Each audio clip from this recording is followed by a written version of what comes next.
Assalamualaikum warahmatullahi wabarakatuh. Perkenalkan, nama saya Muhammad Sandi Alfarizi atau biasa dipanggil Sandi.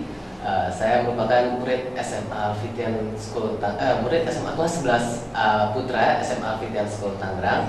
Saya menjabat sebagai Ketua OSIS di periode tahun 2021-2022. Di hari ini, di kesempatan kali ini, kita dipertemukan oleh tamu yang spesial, yaitu Pak Kurnia Gusti Sawiji.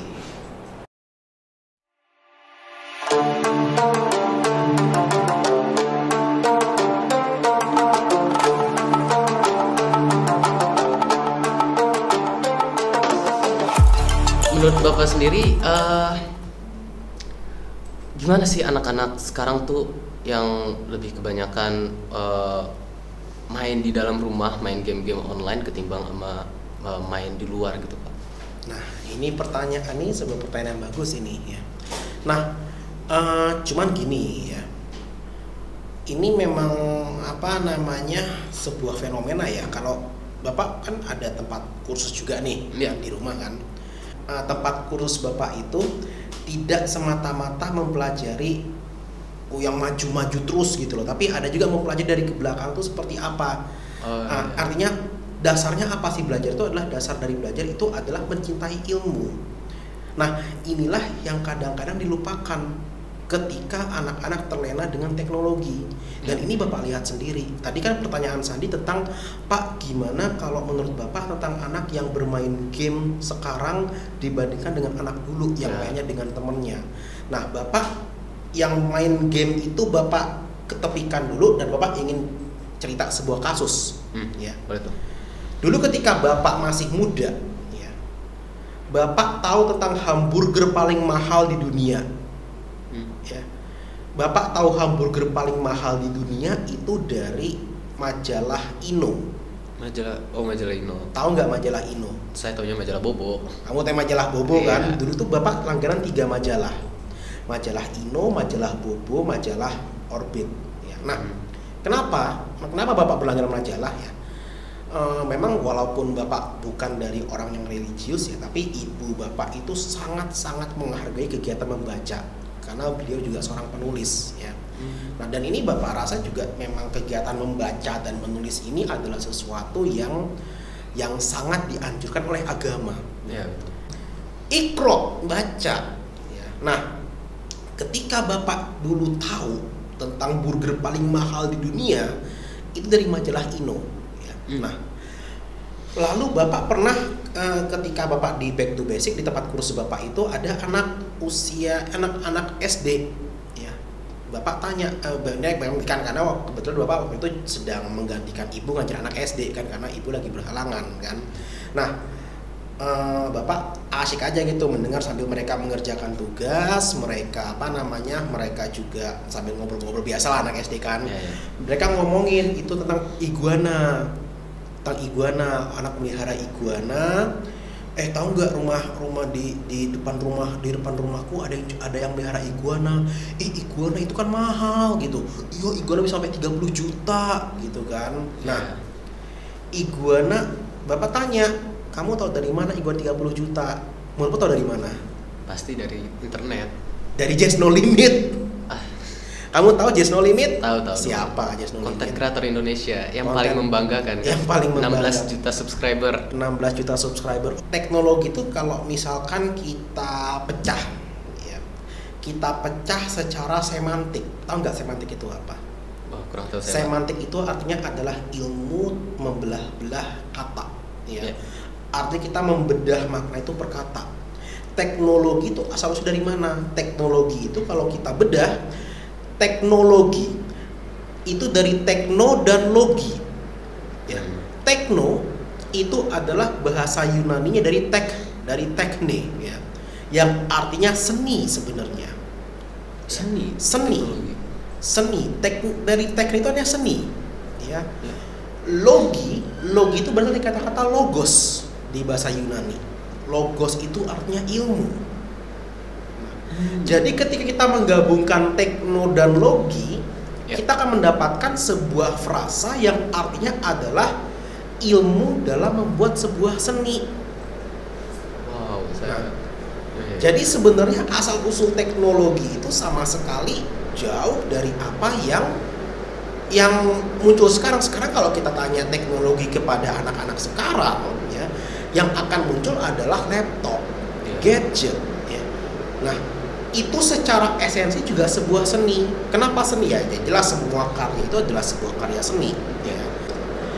Dan kamu tahu nggak, di antara agama-agama besar, ya, Islam itu adalah salah satu agama yang mana ilmu dan seni itu sangat dominan. Ilmu, ya, surah Ar-Rahman ayat 33 ini adalah ayat yang menjadi inspirasi Bapak dalam mempelajari sains dan teknologi. Kenapa? Ya, kaum jin dan kaum manusia diberikan izin oleh Allah untuk menembus alam semesta, menembus langit, ya, dengan kekuatan. Ya, ini adalah isi kandungan dari dari Ar-Rahman ayat 33. Ya. Nah, artinya apa? Otomatis kalau jin dia memang punya kekuatan, ya jin dia memang punya kekuatan gaib untuk menembus alam semesta. Tapi kalau yang namanya manusia dengan apa? Ya dengan ilmu. Ya. Nah, lalu dengan seni, Bapak rasa kita semua tahu kan bagaimana seni kaligrafi dalam Islam dan sebagainya kan. Dan dari situ kita sudah mengetahui bahwa teknologi dan Islam itu sebenarnya memang sudah ada sejak dulu. Sesuatu yang sifatnya sudah timbul dari akar teknologi itu sudah ada, ya. Nah, tapi sekarang kita kembalikan lagi pertanyaannya kepada generasi muda sekarang, ya. Mereka sadar nggak dengan makna teknologi yang sebenarnya? Itu dia. Nah, menurut kamu teknologi, sekarang Bapak tanya sama kamu, menurut kamu teknologi itu apa? Di awal sih ya, saya juga berpikir kalau teknologi itu ya sekedar gadget, handphone, laptop, komputer yang fungsinya mempermudah hidup manusia aja. Tapi kalau saya yang dengar dari penjelasan Bapak tadi bahwa teknologi itu ternyata bukan dari gadget doang, bahkan pokoknya hal-hal yang berbau dengan seni, berbau dengan ilmu itu dapat disebut sebagai teknologi, ya kan? Ya, kira-kira artinya kita di sini kalau Bapak lebih Bapak mengatakan, ya ini definisi Bapak sendiri ya. Teknologi itu adalah sebuah karya yang aplikatif, sebuah karya yang dapat digunakan untuk memudahkan hidup kita. Ya. Seperti misalnya ya, itu kita punya hanger baju tuh. Kalau mungkin dalam pemirsa di sana mungkin tidak bisa melihat ada hanger baju di situ ya, lagi tergantung ya. Nah, itu ada hanger baju di situ. Itu teknologi. Kenapa teknologi? Kalau nggak ada hanger, kita gimana mau gantungin baju? Kan? Nah, lalu apa lagi teknologi? Meja ini sebuah teknologi. Ya, kenapa? Pakaian teknologi. Kacamata. Iya, semua ini teknologi ya. Kenapa?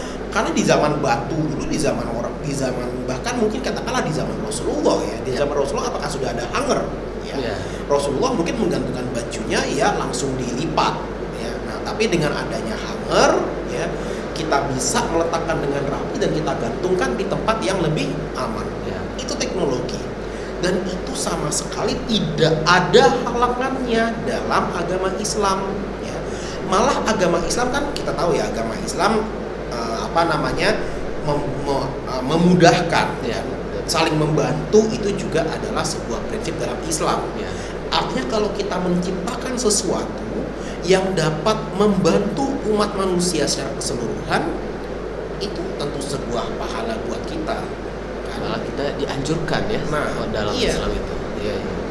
Nah, sekarang pertanyaannya gini nih Sam, ya. Yang baik itu sebenarnya tujuan kita berteknologi itu apa? Menjadi pengguna atau menjadi penghasil? Kalau menurut Sandi maunya menjadi apa? Oh, tentu saya pengen menjadi yang berinovasi. Saya ingin membuat hal-hal baru dari teknologi ini. Tapi gini Pak, saya punya pertanyaan. Iya. Teknologi ini kan nggak ada habisnya nih. perkembangan teknologi ini kan pasti akan terus maju nggak akan ada yang bisa ngeberhentiin teknologi ini kecuali seizin Allah gitu kan. Menurut Bapak teknologi ini buruk gak sih Pak? Karena kan banyak banget nih yang menyalahgunakan teknologi. Bahkan sekarang kriminal pun dimudahkan dengan teknologi ini untuk berbuat jahat gitu. Misal seperti hacker, cracker, dan macam-macam gitu. Menurut Bapak teknologi ini sebenarnya baik atau buruk sih? Bapak tanya lagi sama kamu. Ya. Pisau baik atau buruk? Tergantung. Iya. Kamu baru menjawab pertanyaanmu sendiri kalau gitu, ya. Jadi gini ya. Tapi tentang penggunaan teknologi itu sendiri, itu sudah sesuatu yang sama klisenya dengan sinetron Indonesia zaman sekarang, ya. Itu sudah pertanyaan yang sangat sudah sangat umum, ya. Namun masih menghantui kita. Kenapa? Karena apa yang Sandi katakan itu benar. Yang namanya kejahatan itu lebih mudah dengan menggunakan teknologi, ya. Habis itu ada juga nih satu yang dia hoax, ya. Tentang hoax, ya. Kamu tahu nggak hoax itu munculnya dari mana? Wah, saya nggak tahu deh Pak. Kamu hoax itu ya, ini Bapak berbicara ini sedikit rahasia publik, ya. Nah, Bapak ada tahu ya, sebuah hoax nasional, ya, yang muncul itu dari forum bawah tanah, ya. Forum bawah tanah ini mereka menyusup ke sosial media dan itulah mereka menyebarkan berita-berita bohong. Nah, ini apa perasaanmu ketika tahu sesuatu yang seperti ini? Cukup kaget saya karena kan saya kira awalnya hoax ini ya dari suatu media yang memang sudah dikenal dengan publik, terus mereka entah ada apa, mereka pengen nyebar sesuatu kebohongan. Tapi dengan tiba dari forum yang bahkan jarang dilihat oleh orang awam. Betul. Gitu kan, forum ini tiba-tiba mereka muncul ke permukaan media menyebarkan hoax dan banyak orang yang percaya dengan hal itu. Iya, ini sebuah contoh. Nah, ini adalah yang kita katakan teknologi menjadi haram tuh seperti ini. Ketika digunakan untuk bermaksiat dan ketika kita berrahasia dalamnya. Karena forum bawah tanah jarang diakses orang. Iya. Tapi kira-kira siapa yang punya akses full untuk forum bawah tanah? Coba tebak siapa? Pemerintah? Saya baru mau ngomong gitu tapi takut. Kan yang punya akses full terhadap forum bawah tanah adalah Allah Subhanahu wa Ta'ala. Iyalah, itu mah pasti ya. Mau forum bawah tanah apapun ya tentu Allah itu kan maha mengetahui, aliman Allah itu ya, maha mengetahui. Nah, artinya penciptaan forum-forum bawah tanah itu juga merupakan sesuatu yang sifatnya bersembunyi dari kuasa Allah, dan itulah yang menjadikan teknologi ataupun dunia maya itu menjadi sesuatu yang haram, ya. Nah, sekarang ini pertanyaannya dengan bagaimana kita ingin menggunakan teknologi itu untuk melakukan hal-hal yang aneh seperti itu, ya, atau yang cukup untuk menyebarluaskan karya kita, atau menyebarluaskan karya dengan NFT. Mungkin kita bisa pasang fotonya Pak Wi jadi NFT gitu ya. Nah, itu sih salah satu perkembangan teknologi yang menurut saya baik banget gitu, dengan dimudahkannya banyak banget lah hal-hal yang dimudahkan dengan teknologi kan. Berarti kesimpulannya bahwa teknologi ini sama aja kayak alat sebenarnya. Teknologi ini hanya alat. Sama pisau, kayak pisau, gunting. Orang merampok pakai pisau bisa kan? Iya. Tapi Rudy Khoirudin masak pakai pisau juga bisa kan? Iya. Nah, iya seperti itu. Ya. Teknologi itu bisa haram, bisa halal. Iya.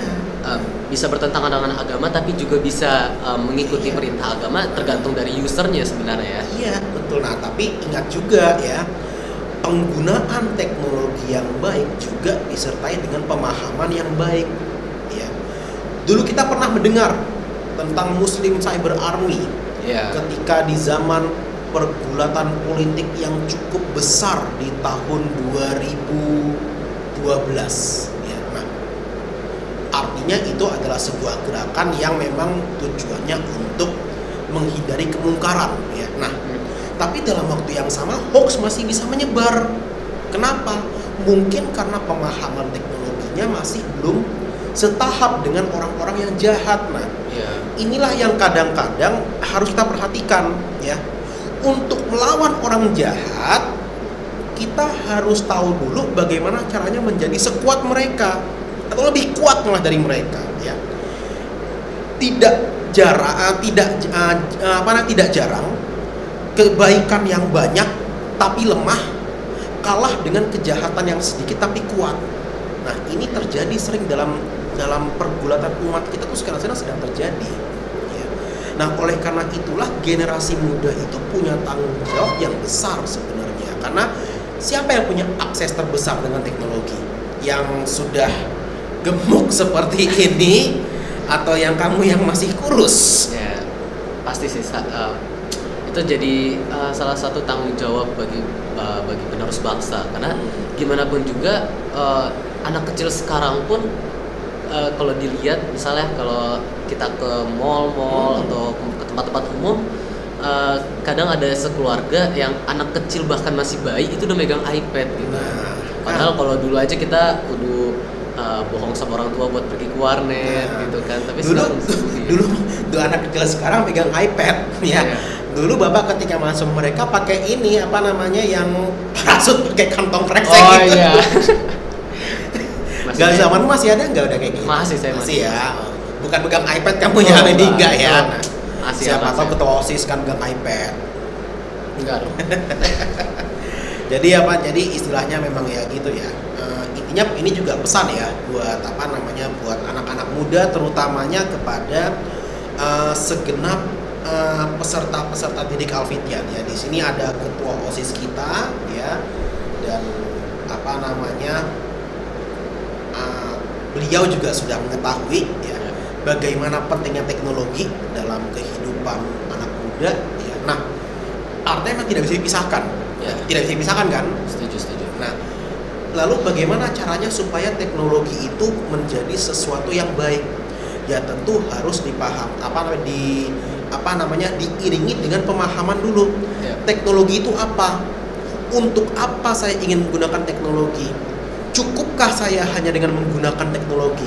Ya. Nah, karena banyak sekarang anak-anak yang ketika ditanya ya, kayak cita-cita ya. Kamu cita-cita sekarang ingin jadi apa? Saya sekarang saya pengen jadi pengacara saya. Pengacara. Alhamdulillah berarti masih normal ya. Iya, karena saya pernah nanya sepupu saya, Pak. Masih kecil lah, masih SD. Cita-cita mau jadi apa? Mau jadi YouTuber, mau jadi streamer. Iya. Jadi ini jadi ini memang sesuatu yang sangat sangat mengejutkan ya. Iya. Bahkan kalau mau lebih jauh pun di jauh ada YouTuber, ada streamer, ada juga sekarang yang banyak sekarang ya. Nah, ya bukan itu sesuatu Bapak yang mengatakan, kamu jangan jadi kayak Just No Limit, itu buruk. Bapak nggak mengatakan se-ekstrim itu ya. Cuman artinya pahamilah bahwa pekerjaan seperti itu ya, adalah sebuah pekerjaan yang memang yang sifatnya itu untung-untungan, sangat untung-untungan ya. Karena di luar sana ada banyak konten kreator ya yang juga memproduksi konten yang banyak tetapi tidak bisa se-famous mereka ya. Nah, dan kalau semua anak ingin menjadi YouTuber, terus siapa nanti yang jadi guru? Siapa yang mau jadi insinyur? Ya. Memangnya bangsa kita ini mau dibangun sama Mbak Imbong semua? Ya. Kan oke lah, Mbak Imbong suka bagi-bagi rezeki, tapi kalau semua orang Mbak Imbong, terus siapa yang mau menaikkan derajat ilmu kita? Kan seperti itu. Ya, nah, jadi kita harus melihat pertanyaan seperti itu harus kita munculkan dalam diri anak muda ya, bahwa ya mereka itu harus menjadi seseorang yang tujuan paling utama dalam hidup adalah menjadi seseorang yang bermakna dalam hidup, baik itu bagi orang lain ataupun bagi diri sendiri. Ya. Itu Kayak apa ya? Orang tua saya tuh pernah bilang gini, kakak mau jadi YouTuber, kenapa nggak kakaknya aja yang jadi developernya si YouTube? Nah. Kenapa kakak harus bekerja dengan orang sedangkan kakak bisa mempekerjakan orang? nah itu Daripada kakak jadi gamer, kenapa nggak kakak jadi developer game? iya Jadi, itu maksud saya di sini banyak sekali anak-anak yang berpikiran teknologi itu masih dangkal banget, tapi mereka sudah ilmunya dangkal, tapi kemauan mereka tuh banyak gitu. iya Banyak yang salahnya tuh kadang rata-rata di situ, dan juga itu yang cukup memprihatinkan. Banyak juga orang tua yang kadang lebih mementingkan gimana anaknya bisa diem nangis daripada anaknya belajar untuk tidak menangis. Karena misal seperti kalau misalnya anak nangis, biasanya kan kalau orang tua zaman dulu bilang udah jangan nangis, ini permen, ini apa gitu, atau mungkin kalau dulu banget gitu kan ekstrim dipukul gitu kan. Tapi menurut saya kalau dengan dipukul begitu si anak jadi kayak punya mind mappingnya sendiri bahwa ya jadi kayak aduh kalau saya nangis saya bakal dipukul lagi. Tapi kalau misalnya sekarang aduh saya nangis saya dapat iPad, ya udahlah saya nangis aja gitu kan. Kamu kepikiran ya itu kamu bisa mengamati ya, itu ya. Kamu mengamati ya. Iya, karena saya kan banyak pak sepupu-sepupu yang masih kecil dan rata-rata orang tua mereka tuh menenangkannya dengan cara diberi gadget, sedangkan mereka pun kalau dilihat dari pertumbuhannya kan ya, matanya kan masih ini banget lah, masih bagus banget, tapi udah disuguhin dengan gadget yang nontonnya sampai deket-deket depan gini gitu kan. Itu kan agak sedikit berbahaya sebenarnya buat anak-anak. Jadi menurut saya ini juga tanggung jawab sebagai kami sebagai penerus bangsa, tapi ini juga seharusnya diiringi oleh bimbingan orang-orang tua juga menurut saya ya. Karena gimana pun juga kan kami sebagai anak perlu seseorang, perlu orang tua, perlu guru yang mau membimbing kita ke arah yang lebih baik. Nah kalau misalnya tadi kan kita singgung kayak NFT gitu-gitu kan ya. Kalau menurut Bapak sendiri kayak NFT metaverse gitu, apakah kedepannya akan menjadi salah satu aplikasi atau salah satu fasilitas yang mumpuni gitu untuk pendidikan di Indonesia, Pak? Sebenarnya kita itu latah ya sama istilah-istilah kayak gitu ya. Itu yang membuat kita Indonesia itu ya kadang-kadang ya. Dengan istilah bahasa Inggris sendiri, kamu gini ya, Bapak punya sebuah pengalaman ya. Kamu mau milih yang mana nih yang mau kamu beli nih? Rendang atau deep fried meat with baked powder? Mana yang kamu mau pilih? Kalau saya sih pasti Rendang ya. Nah, cuman istilahnya kita itu suka tertarik dengan istilah-istilah yang rumit. Ya, betul, setuju. NFT. Ya, ini Bapak bingung kenapa tiba-tiba ada istilah NFT. Kenapa? NFT itu misalkan kamu punya gambar. Ya. Kamu foto Bapak lagi, misalnya kamu melihat Bapak di ruang guru ya, atau jauh usah Bapak deh ya, tidak terlalu ini ya. Melihat kawanmu. Ya. Kamu melihat kawanmu sedang tertidur di kelas, kamu foto, kamu lelang. Ya. Kamu lelang di media sosial. Itu NFT sebenarnya, ya. Nah, itu sebenarnya sudah itu praktik seperti itu sudah. Nah, cuman sudah praktik seperti itu sudah sering terjadi, ya. Kamu ambil gambar, kamu upload di internet, kamu jual. Nah, NFT ini cuman kayak sertifikat untuk kepemilikan terhadap gambar itu. Ya. Itu gunanya buat apa? Nah, segini Pak, sebenarnya NFT itu kalau kita aplikasikan ke dunia nyata, NFT itu sebenarnya istilahnya kayak sebuah museum yang di dalamnya ada pameran-pameran foto. Nah, kalau yang tadi Bapak bilang, misalnya kayak yang kasus kemarin cuman foto selfie berapa tahun terus dapat 1M gitu kan ya. Sebenarnya kalau kita pikir-pikir lagi, yang aneh bukan yang foto, tapi yang beli. Nah iya, Nah itu dia. Kenapa orang membeli foto itu dengan harga itu segitu? dia. Nah itu yang kan ini karena apa? Karena ada istilah dia punya sertifikat kepemilikan. Iya nggak sih? Ya sertifikatnya itu kan yang menjadi dia sampai berbiliar-biliar itu kan. Istilahnya kayak kita beli sertifikat untuk gambar yang bisa kita dapatkan dengan cara klik kanan save as gitu kan. Klik kanan save as aja kan. Iya benar. Tapi kita beli sertifikat tapi bermiliar-miliar. Nah iya seperti betul kata Sandi. Yang aneh bukan orang yang jual, yang aneh adalah orang yang beli. Nah disinilah letak yang disebut pikir kita sudah maju, peradaban kita sudah maju, tapi pikiran kita masih primitif. Ya, nah itu untuk NFT, metaverse. Nah metaverse ini sebenarnya juga istilah yang ini ya, karena menurut Bapak tolong koreksi ya kalau salah ya. Metaverse itu media sosial metaverse bukan sih? Sudah metaverse kan? Iya, termasuk metaverse. Artinya Facebook itu adalah sebuah, karena Bapak mengambil metaverse. First itu Bapak ambil dari sebuah bahasa yang artinya semesta. Yeah. Meta itu berasal dari sesuatu yang sifatnya itu ya meta ya, tidak fana ya. Sehingga metaverse kita akan mengambil sebagai dunia yang fana, dunia yang dunia maya. Sama aja kan berarti kan sebenarnya kan dengan dunia maya. Artinya kalau misalkan kita punya website media sosial kan, ada orangnya, habis itu ada tempat kita ngomong, itu bukannya sudah sebuah semesta dan sebuah metaverse kan. Nah, cuman berarti intinya metaverse itu sudah ada sejak kita zaman Friendster dulu kan. Iya. Tapi kalau orang-orang zaman sekarang tuh nyebutnya itu masih metaverse versi kecilnya gitu, Pak.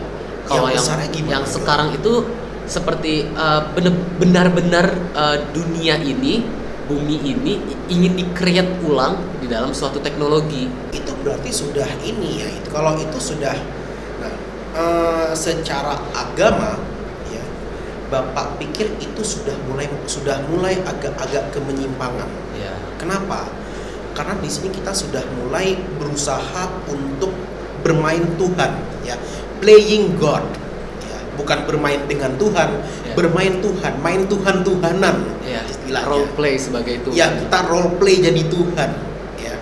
Manusia ingin, karena mereka sudah terlalu pesat perkembangannya. Ya ini sebenarnya perkembangan, jadi salah satu efek buruk dari teknologi ini ya. Karena memang nature manusia itu selalu keserakahan itu adalah salah satu nature manusia yang paling dominan.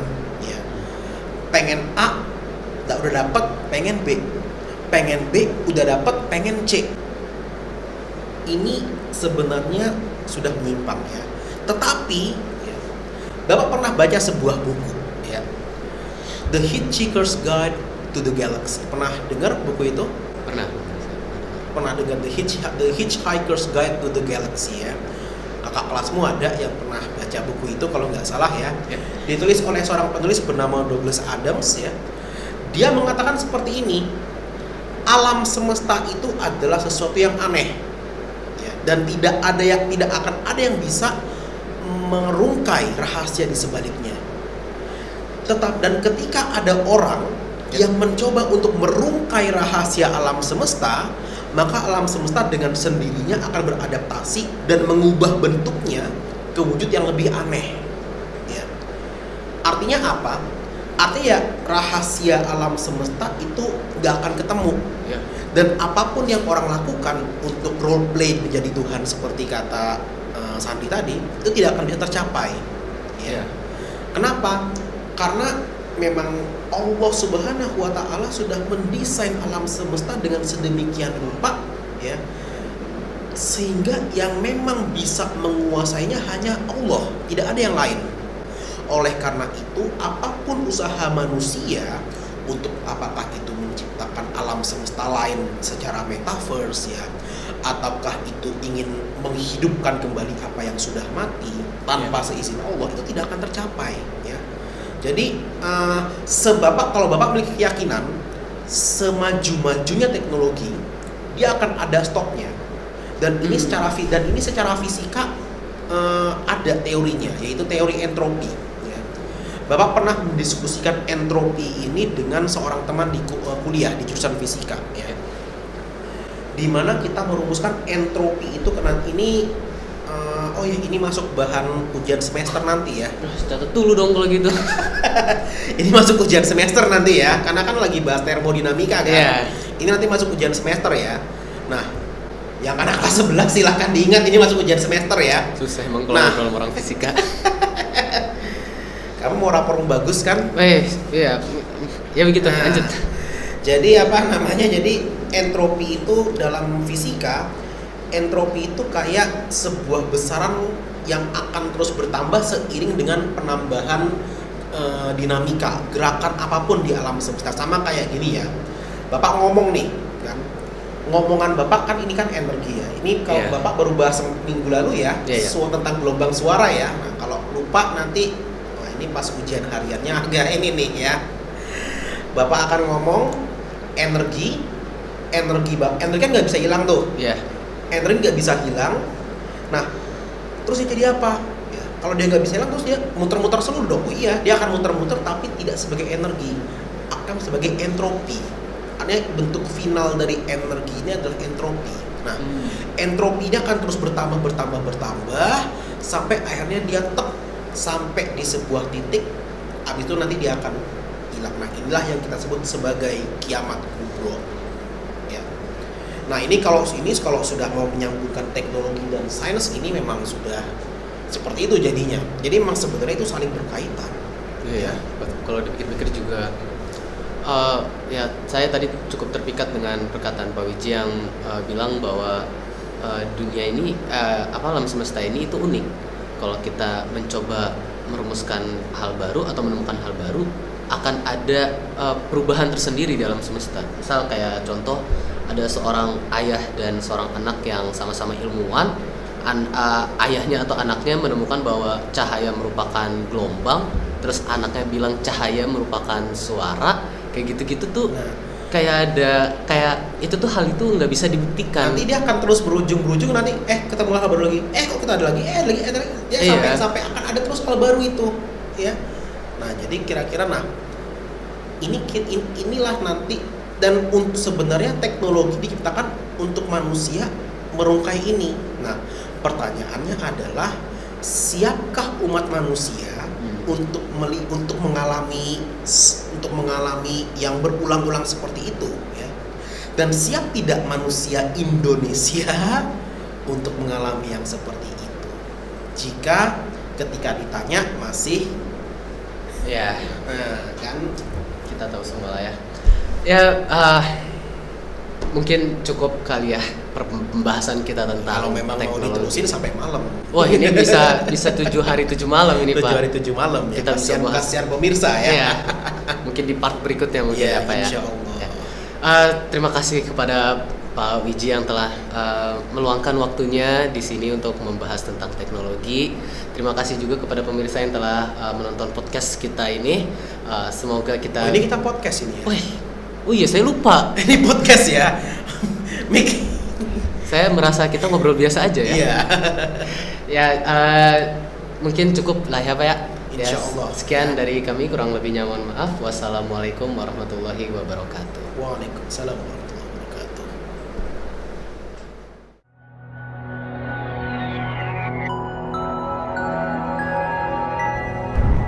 الفتيان لإنشاء الأجيال من قادة الحضارات.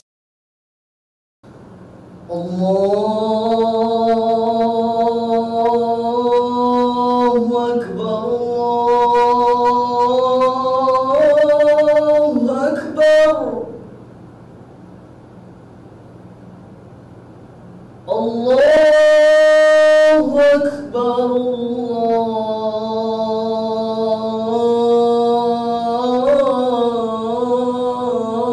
الله أكبر.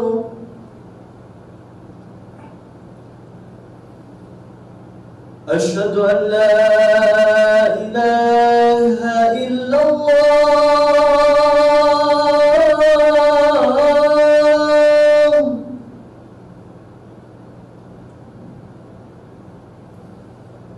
أشهد أن لا إله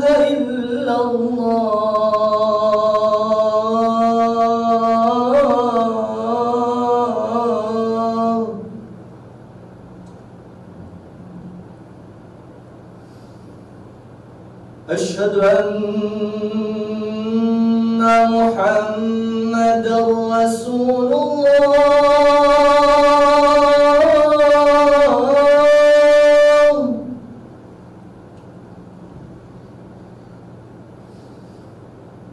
أشهد أن محمدا رسول الله.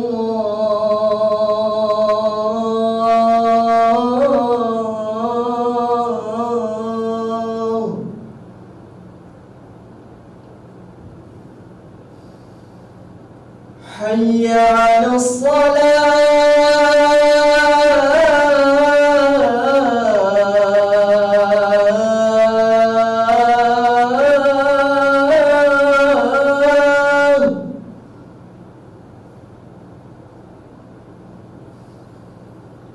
حي على الصلاة.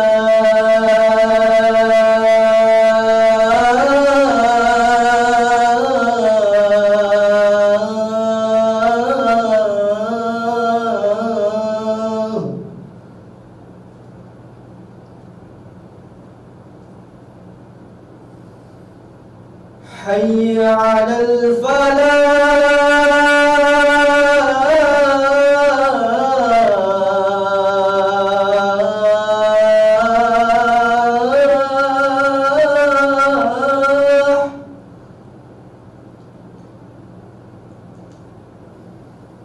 حي على الفلاح.